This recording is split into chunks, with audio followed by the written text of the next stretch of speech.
अध्याय 2 गीता का सार। संजय ने कहा, करुणा से व्याप्त शोकयुक्त अश्रुपूरित नेत्रों वाले अर्जुन को देखकर मधुसूदन कृष्ण ने ये शब्द कहे। श्री भगवान ने कहा, हे अर्जुन, तुम्हारे मन में यह कलमश आया कैसे? यह उस मनुष्य के लिए तनुक भी अनुकूल नहीं है जो जीवन के मूल्य को जानता हो। इससे उच्च लोक की नहीं अपितु अपयश की प्राप्ति होती है। हे प्रतापुत्र, इस हीन नपुंसकता को प्राप्त मत हो, यह तुम्हें शोभा नहीं देती। हे शत्रुओं के दमन करता, हृदय की शुद्ध दुर्बलता को त्याग कर युद्ध के लिए खड़े हो। अर्जुन ने कहा, हे शत्रुहंता, हे मधुसूदन, मैं युद्ध भूमि में किस तरह भीष्म तथा द्रोण जैसे पूजनीय व्यक्तियों पर उलटकर बाण चलाऊंगा। ऐसे महापुरुषों को जो मेरे गुरु हैं, उन्हें मारकर जीने की अपेक्षा इस संसार में भीख मांगकर खाना अच्छा है। भले ही वे सांसारिक लाभ के इच्छुक हों, किंतु हैं तो गुरुजन ही। यदि उनका वध होता है तो हमारे द्वारा भोग्य प्रत्येक वस्तु उनके रक्त से सनी होगी। हम यह भी नहीं जानते कि हमारे लिए क्या श्रेष्ठ है, उनको जीतना या उनके द्वारा जीते जाना।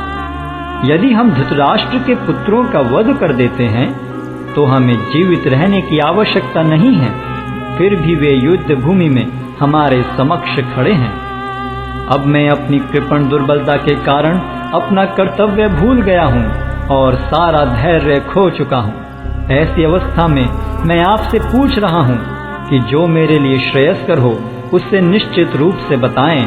अब मैं आपका शिष्य हूँ और आपका शरणागत हूँ, कृपया मुझे उपदेश दें। मुझे ऐसा कोई साधन नहीं दिखता जो मेरी इंद्रियों को सुखाने वाले इस शोक को दूर कर सके।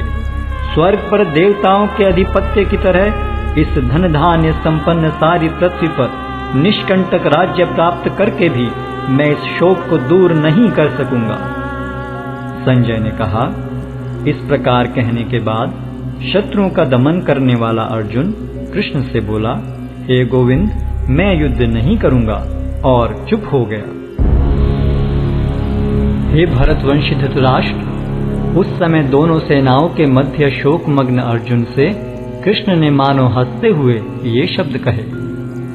श्री भगवान ने कहा, तुम पांडित्यपूर्ण वचन करते हुए उनके लिए शोक कर रहे हो जो शोक करने योग्य नहीं हैं। जो विद्वान होते हैं वे न तो जीवित के लिए न ही मृत के लिए शोक करते हैं।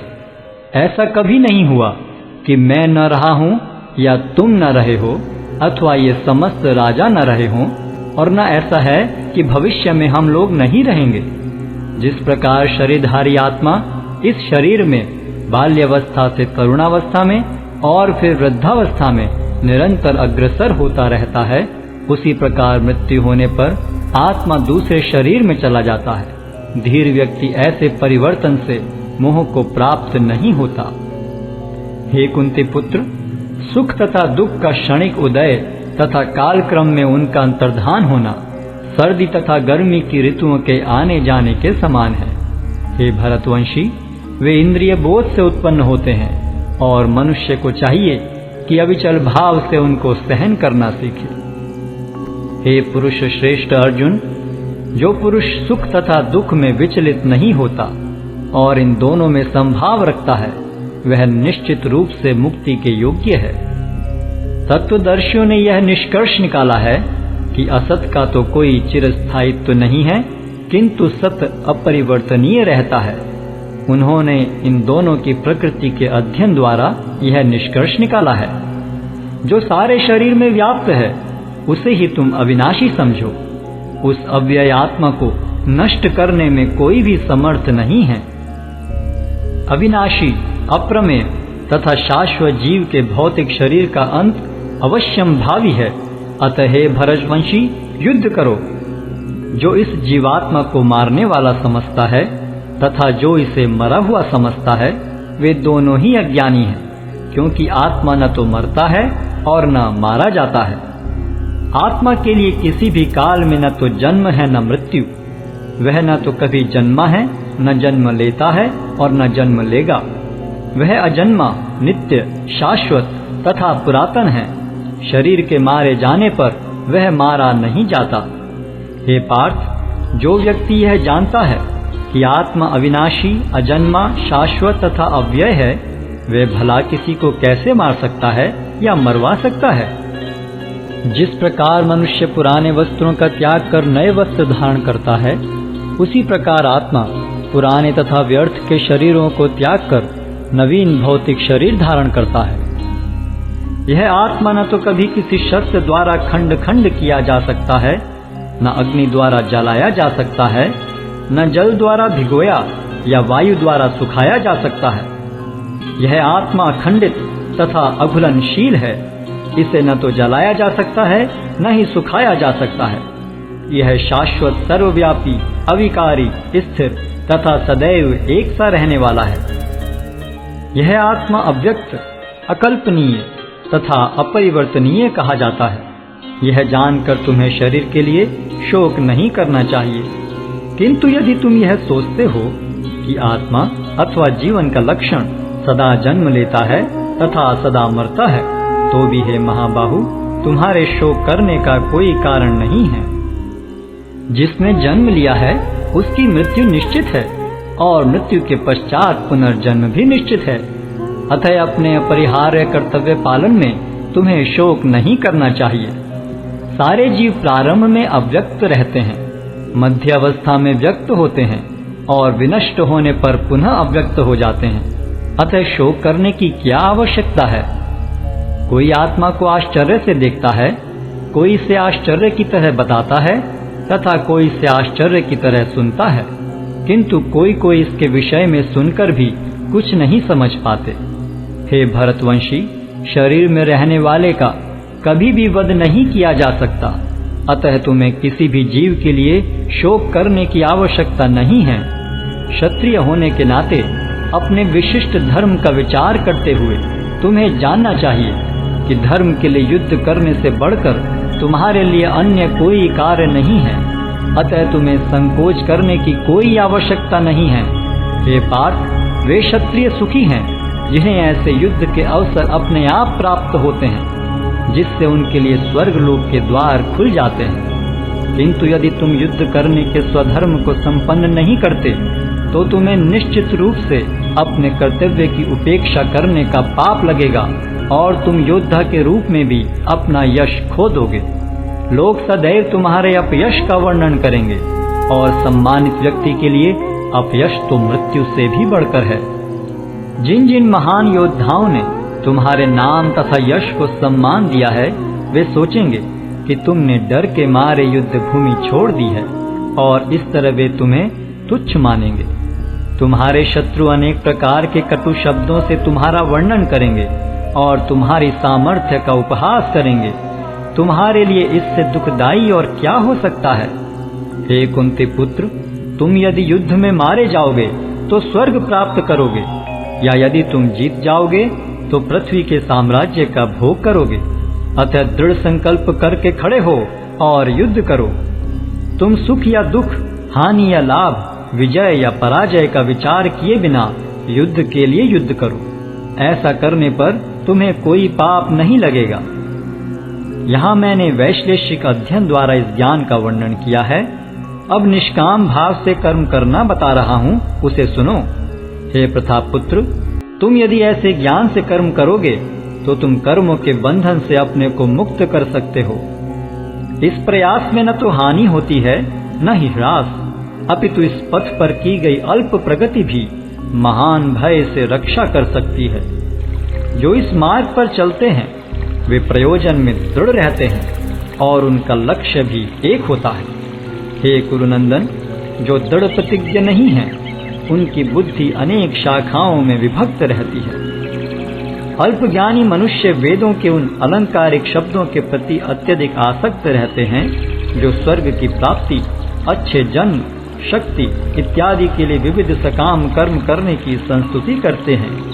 इंद्रिय तृप्ति तथा ऐश्वर्य में जीवन की अभिलाषा के कारण वे कहते हैं कि इससे बढ़कर और कुछ नहीं है। जो लोग इंद्रिय भोग तथा भौतिक ऐश्वर्य के प्रति अत्यधिक आसक्त होने से ऐसी वस्तुओं से मोहग्रस्त हो जाते हैं, उनके मनों में भगवान के प्रति भक्ति का दृढ़ निश्चय नहीं होता। वेदों में मुख्यतया प्रकृति के तीनों गुणों का वर्णन हुआ है। हे अर्जुन, इन तीनों गुणों से ऊपर उठो, समस्त द्वैतों और लाभ तथा सुरक्षा की सारी चिंताओं से मुक्त होकर आत्मपरायण बनो। एक छोटे से कूप का सारा कार्य एक विशाल जलाशय से तुरंत पूरा हो जाता है। इसी प्रकार वेदों के आंतरिक तात्पर्य जानने वाले को उनके सारे प्रयोजन सिद्ध हो जाते हैं। तुम्हें अपना कर्म करने का अधिकार है, किंतु कर्म के फलों के तुम अधिकारी नहीं हो। तुम न तो कभी अपने आप को अपने कर्मों के फलों का कारण मानो, न ही कर्म न करने में कभी आसक्त हो। हे अर्जुन, जय अथवा पराजय की समस्त आसक्ति त्याग कर समभाव से अपना कर्म करो, ऐसी समता योग कहलाती है। हे धनंजय, भक्ति के द्वारा समस्त गर्हित कर्मों से दूर रहो और उसी भाव से भगवान की शरण ग्रहण करो। जो व्यक्ति अपने सकाम कर्म फलों को भोगना चाहते हैं वे कृपण हैं। भक्ति में संलग्न मनुष्य इस जीवन में ही अच्छे तथा बुरे कार्यों से अपने को मुक्त कर लेता है। अतः योग के लिए प्रयत्न करो, क्योंकि सारा कार्य कौशल यही है। इस तरह भगवत भक्ति में लगे रहकर बड़े बड़े ऋषि मुनि अथवा भक्तगण अपने आप को इस भौतिक संसार में कर्म के फलों से मुक्त कर लेते हैं। इस प्रकार वे जन्म मृत्यु के चक्र से छूट जाते हैं और भगवान के पास जाकर उस अवस्था को प्राप्त करते हैं जो समस्त दुखों से परे है। जब तुम्हारी बुद्धि मोह रूपी सघन वन को पार कर जाएगी तो तुम सुने हुए तथा सुनने योग्य सब के प्रति अन्य मनस्क हो जाओगे। जब तुम्हारा मन वेदों की अलंकारमयी भाषा से विचलित न हो और वह आत्म साक्षात्कार की समाधि में स्थिर हो जाए, तब तुम्हें दिव्य चेतना प्राप्त हो जाएगी। अर्जुन ने कहा, हे कृष्ण, अध्यात्म में लीन चेतना वाले व्यक्ति के क्या लक्षण हैं? वह कैसे बोलता है तथा उसकी भाषा क्या है? वह किस तरह बैठता और चलता है?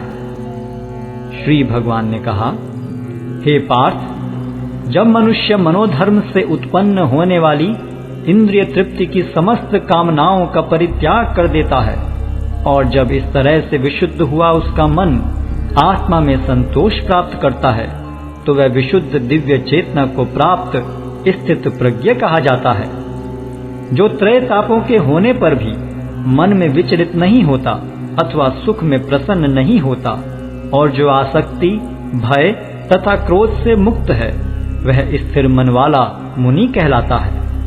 इस भौतिक जगत में जो व्यक्ति न तो शुभ की प्राप्ति से हर्षित होता है और न अशुभ के प्राप्त होने पर उससे घृणा करता है, वह पूर्ण ज्ञान में स्थिर होता है। जिस प्रकार कछुआ अपने अंगों को संकुचित करके खोल के भीतर कर लेता है, उसी तरह जो मनुष्य अपनी इंद्रियों को इंद्रिय विषयों से खींच लेता है, वह पूर्ण चेतना में दृढ़ता पूर्वक स्थिर होता है। देहधारी जीव इंद्रिय भोग से भले ही निवृत्त हो जाए, पर उसमें इंद्रिय भोगों की इच्छा बनी रहती है। लेकिन उत्तम रस के अनुभव होने से ऐसे कार्यों को बंद करने पर वह भक्ति में स्थिर हो जाता है।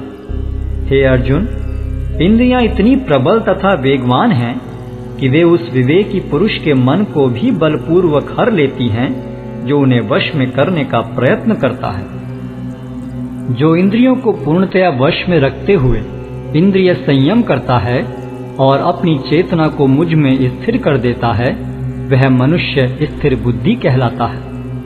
इंद्रिय विषयों का चिंतन करते हुए मनुष्य की उनमें आसक्ति उत्पन्न हो जाती है और ऐसी आसक्ति से काम उत्पन्न होता है और फिर काम से क्रोध प्रकट होता है। क्रोध से पूर्ण मोह उत्पन्न होता है और मोह से स्मरण शक्ति का विभ्रम हो जाता है।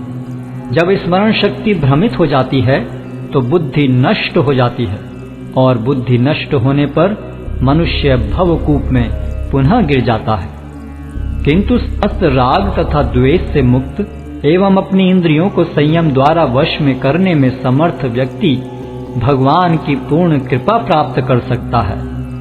इस प्रकार से कृष्ण भावनामृत में तुष्ट व्यक्ति के लिए संसार के तीनों ताप नष्ट हो जाते हैं और ऐसी तुष्ट चेतना होने पर उसकी बुद्धि शीघ्र ही स्थिर हो जाती है। जो कृष्ण भावनामृत में परमेश्वर से संबंधित नहीं है, उनकी न तो बुद्धि दिव्य होती है और न ही मन स्थिर होता है। जिसके बिना शांति की कोई संभावना नहीं है, शांति के बिना सुख हो भी कैसे सकता है।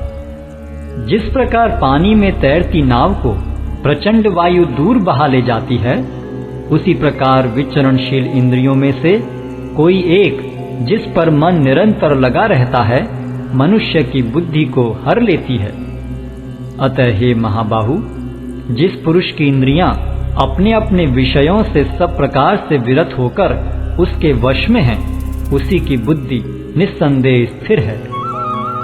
जो सब जीवों के लिए रात्रि है, वह आत्म संयमी के जागने का समय है, और जो समस्त जीवों के जागने का समय है, वह आत्मनिरीक्षक मुनि के लिए रात्रि है। जो पुरुष समुद्र में निरंतर प्रवेश करती रहने वाली नदियों के समान इच्छाओं के निरंतर प्रवाह से विचलित नहीं होता और जो सदैव स्थिर रहता है, वही शांति प्राप्त कर सकता है, वह नहीं जो ऐसी इच्छाओं को तुष्ट करने की चेष्टा करता हो।